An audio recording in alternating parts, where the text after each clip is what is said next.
Hold your breath as the sun sings below another day. So first off, I just really want to thank you for speaking with me today, for having the courage to speak with me. And I think the reason why we're here is to increase awareness and to really look at mental illness and speak to somebody who has been through a journey and has the courage to talk about that journey.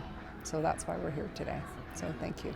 And you have Stella beside you, so we look forward to hearing you play in a little bit. So let's back up and start at the beginning, and let's hear about Oliver. Okay, my mom always said I could sing before I could talk, so that's kind of been a backdrop for my life. Music has always been something that has grounded me and guided me through my life. And when I started experiencing mental health issues as a teenager, it was the music program that helped me survive. So that's just kind of, that's who I am. Music is who I am, but also, I mean, schizophrenia is a huge part of my identity now as well. So yeah. So let's talk about, you said you started experiencing symptoms as a teenager. So what were some of those symptoms? I was quite religious at the time, and I heard, at age 15, 16, I was consistently hearing a commanding voice that I was sure was God. And of course, I didn't have a religious family, and so I didn't feel like I could talk to my family about it. So I just I tried to do what the voice told me to, or ignore the voice or whatever, and it was quite terrifying. But also I felt like maybe I was a prophet, or maybe that was kind of my experience as a teenager. And eventually that voice went away. But when I was 19, I started having major depression, and I started hearing voices again when I attempted suicide. So that was when I started hearing voices consistently. So. Wow. Mm-hmm. What were some of those voices telling you? They have been basically the same since day one. They've been telling me to kill myself, telling me that I'm worthless, telling me... I refer to them as the commentary because they kind of comment on what I'm doing throughout the day, but usually in a very negative way. So I'll be walking down the street and they'll shout, "Jump in front of that truck." Or I'll be cooking in the kitchen and they'll say, "Cut your throat with that knife." It's like they're always commenting on what I'm doing, so I call them the commentary. I honestly can't imagine what it would be like. Life is tough enough. It really is, Oliver. How do you cope with hearing these awful voices? It's been a very long time that I've been dealing with this now, so I've learned a lot of coping strategies. Music is probably my biggest tool, but distraction really helps. Phoning a friend, going through grounding exercises, breathing. I mean, most of the time now, because of like medication and therapy and stuff, they're mostly background noise. Kind of like I'm sitting in a crowded coffee shop where I could, if I tuned in, I could hear what they're saying, but I don't have to tune in, and I can just tune it out. That really helps me understand what it would be like to hear the voices as background noise, not so much in your head all the time. Yeah, I mean, sometimes they pipe up, especially when I'm stressed out or don't sleep enough. That's when they get quite loud sometimes, and they can feel overwhelming. And sometimes, like, I know that they lie. I know they're not true. They don't speak the truth. I know they don't speak the truth, but sometimes volume can be very compelling. Mm-hmm. Oh, true. How do you tell the difference between voices that are real, like with you and I having a conversation right now, versus the voices that are not real? It's been a complicated journey because definitely at times, I mean, they sound real with every sense of my body. Even plugging my ears with earplugs help, which always made the doctors confused. But I think it's just the content. Most people aren't going to shout at you to kill yourself. Most people aren't actually talking about you and telling each other and you that you're a terrible person and you deserve to die. So it's kind of like, I guess, my Pollyanna always seeing the best in people thing has helped me in that way. Thank you for having the courage to talk about that, because that would not be easy to hear such awful voices. Like I said, life is tough enough. Are any of these voices positive? Not for me, no. Some people do. Like I work, I'm a group facilitator for the Hearing Voices Network now, and we get a lot of folks in our groups who have positive voices, and some of them think that they're, guiding angels or whatever, and I think that's wonderful. Mine have never been, but a good friend of mine who has been kind of my advocate through the whole journey has always said, like, I wish your voices tell you deserve a vacation. Yes, how true. So Oliver, it's been quite a journey, and I want to hear more about your journey, but who do you have supporting you and backing you up? Do you have a support network? I do. I have a very incredible and robust chosen family. So I'm not super close with my biological family, but I have a lot of people that I have found in my life that have been just the best supports I could ask for. I have a close friend who is a registered clinical counselor, and so she's been kind of my biggest advocate, and she's spoken on behalf of me. She's written letters to doctors. She's just, lots of late nights at the hospital with me, and I can't thank her enough. I have some other very close friends, and even like my cousin who hasn't been, we're not super close. She lives on the island, but when my dad passed away 3 years ago, she drove me to Saskatchewan so I could be with my family. And family, like you said, can be chosen, and it doesn't necessarily have to be blood. Yeah, exactly. So I learned from a young age that family isn't always blood, and that was a very valuable thing for me to learn, because when things got complicated in my family, I was able to reach out to other people and understand that family isn't always blood, and that people can just be family. Yeah. And what has that support meant to you? Like, I am certain I wouldn't be alive without it. I just got goosebumps. Yeah. The importance of family and having that support, friends, people that you can count on is absolutely critical. And I'm really happy you have that, Oliver. Now let's talk about your illness. How old were you when you were diagnosed, and what was that diagnosis? I was 20, I think. I think I was 20.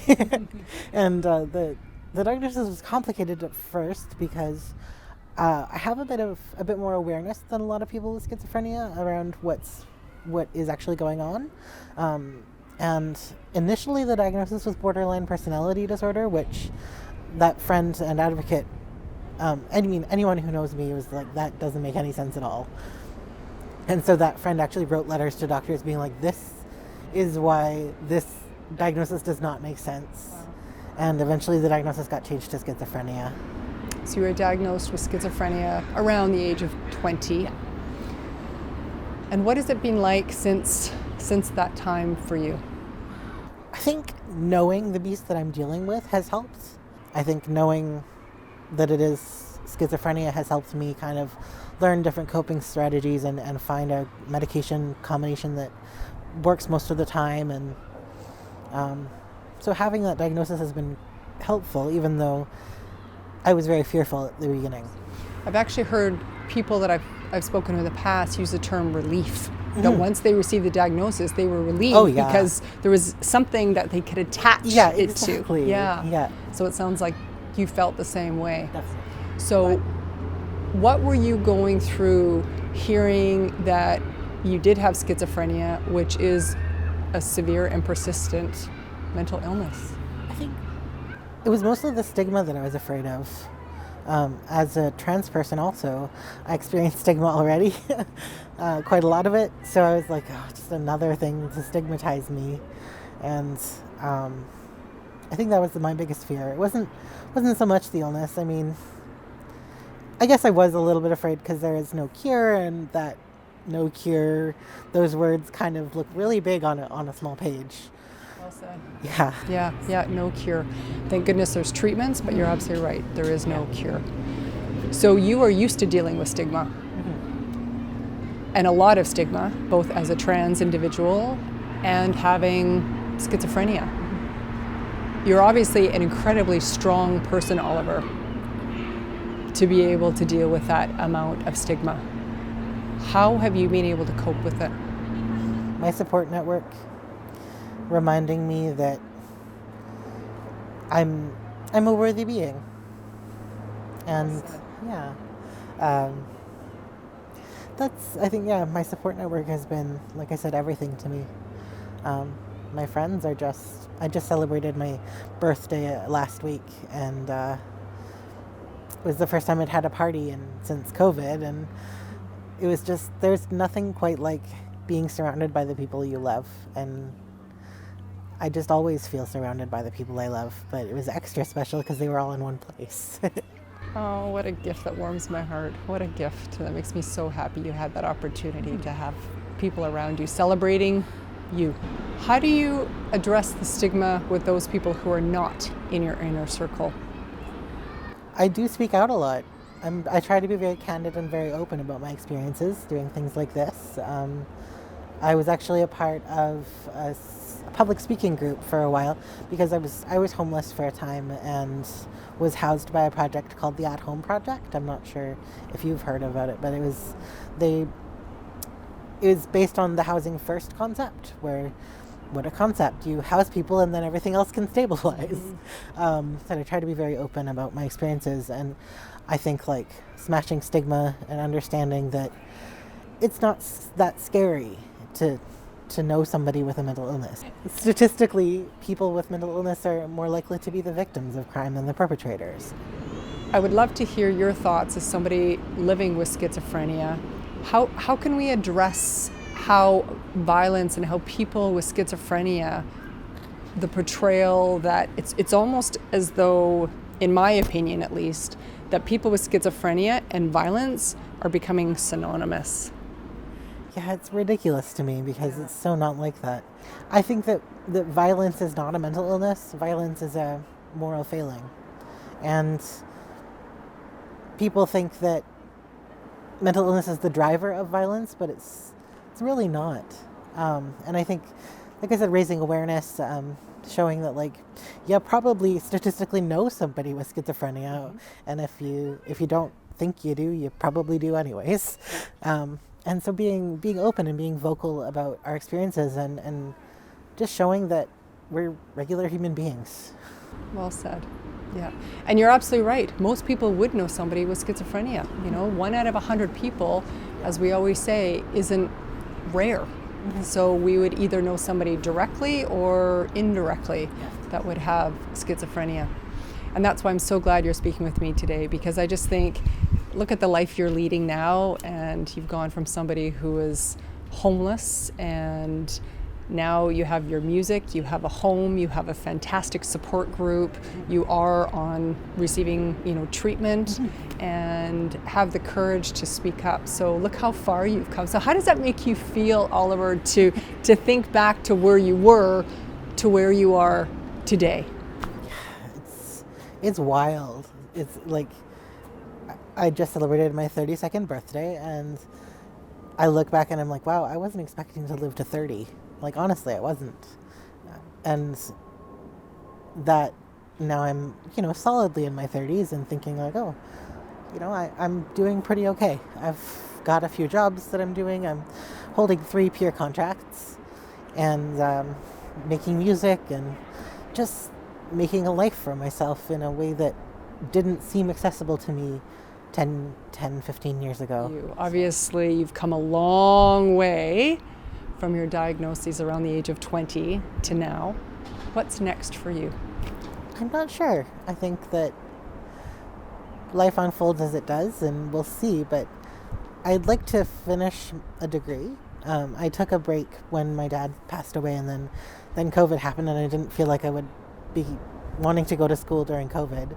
So I'll go back eventually, but for now I'm working and really enjoying working. But I would like to finish my degree in creative writing. Good for you. So music and writing skills. That's impressive. All of my songs are written by me. So. And we get to hear a little bit of your music in a bit, but I just have a couple more questions for you. I guess I'm just wondering, how would you, there's a lot of people out there that would be struggling, whether it be the family member supporting or a loved one, a friend, supporting somebody who is just at the start of their journey and trying to support them best they can with their mental illness. And obviously there's people out there who are wondering if they have a mental illness and what the future holds for them. So I would love to hear your thoughts. What advice would you give somebody right now if they are struggling and are wondering if they do in fact have an illness? I think definitely not to be afraid of a diagnosis.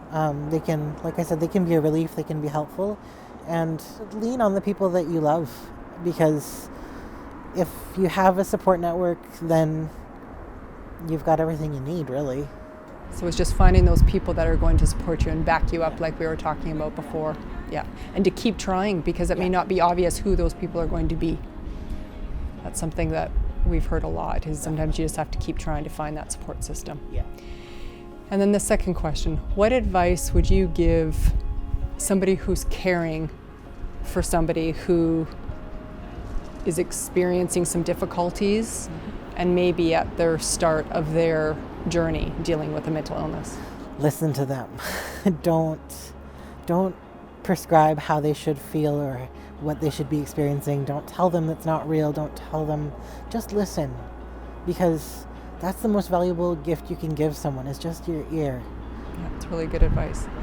And Oliver, if you could go back in time and talk to that 20 or 21-year-old Oliver, what advice would you give yourself at that time?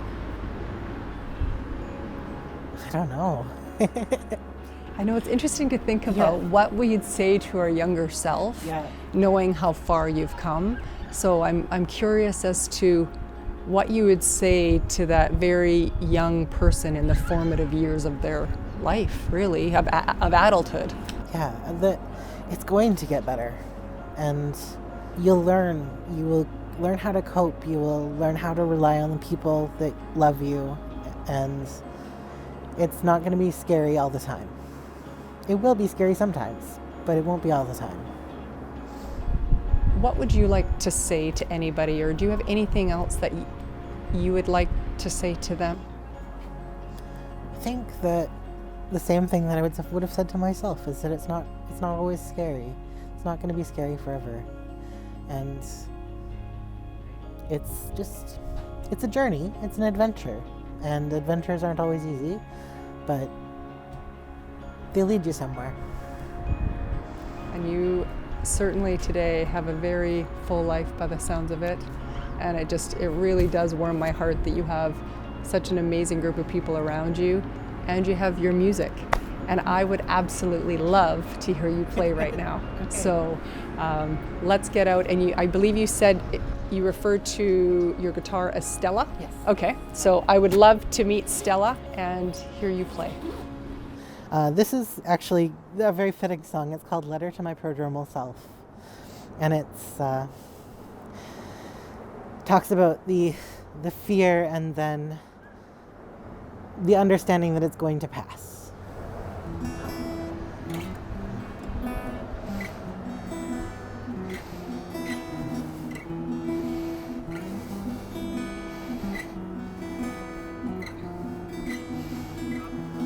Hold your breath as the sun sinks below. Another day done, another blow. You cry as you raise your fists to the sky and hold your breath.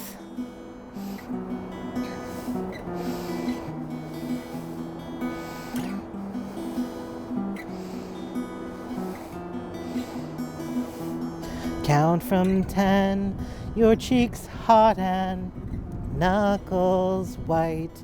You can't run and you don't know how to fight, restlessly wondering if you'll ever be free. You count from 10.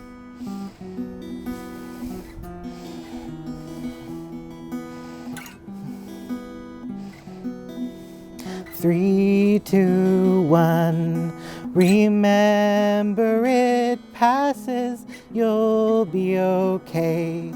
Tomorrow's a chance at another day. I've seen all the times you've made it through, and know, come whatever, I believe in you. I believe in you. I believe in you. Wow, you just brought tears to my eyes. That was amazing. It's amazing. Believe in you, count to 10. Very good messages. Thank you. You made me cry on camera, Oliver. Wow. Thank you, Oliver, for having the courage to speak with me today and for being in this park. And I think you're an absolutely phenomenal individual. So thank you for sharing your story and for sharing Stella with us. My pleasure. Always my pleasure.